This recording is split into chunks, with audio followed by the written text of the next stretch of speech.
77 ans mag la. bi ma jàppee maanaam waxuma jàpp affaire imam bi de nga xam ne affaire kii la affaire diine la sax quoi xam ne affaire foi la affaire xale Colobane nga xam ne dañ leen jàppoon diine ñoo rey policier bi Fodé Ndiaye tëj leen torturé leen bi ñu ma jàppee ma dem def une semaine si kaso bi ma génnee sama yaay mag la macha allah la 77 ans bi ma ñëwee man maay caalam dama ñëw rek mu jooy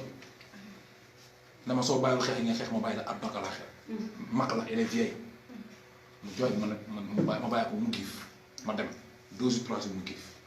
ma ñëw xale yi Colobane yi ma taxoon dugg ci kaso bi noonu ma fekk yeneen cas ci kaso bi ma fekk ku mel ni Saliou Ndiaye par exemple nga xam ni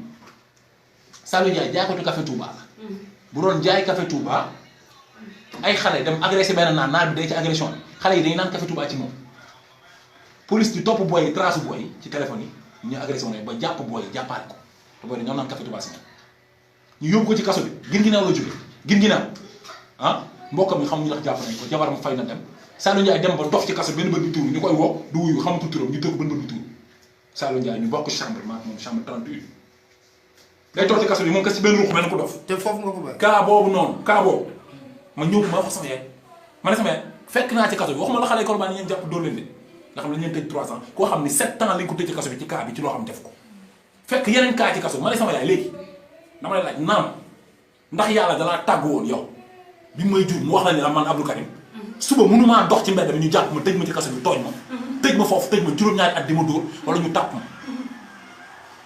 question laay nag ma ne ko yaay ndax damaa laaj naam ndax yàlla dalaa waxoon ni la suñu dëkkandoo bi nekk ci ginnaaw doomam bi ma amee 12 ans la dee lan moo tax sa doom deew Abdou Karim deewul bi ma amee 12 ans c'est-à-dire il faut affaire yi ñu delloo ko ci yàlla ñoo xam ne li ñuy def dañ koy def pour dimbali askan bi dimbali ñi c'est que ñi il faut mu am ay doomu aadama yoo xam ni dañuy engagé wu ñoom seen àdduna pour dimbali ay nit mission la léegi nag lépp lu moo nekk mooy ci yow est-ce que jaral na la wala jaralu ko léegi nag sénégalais bu nekk da nga bëgg jàmm bi nga bëgg yow nga am ko jàmm nga bëgg ku nekk jàmm ngay bëgg te yonente bi bañ ko laajee lan mooy jàmm dafa ne mooy njub te ñun jàmm duñ ko am mu xamul tax parce que suñu njiiteeg suñu institution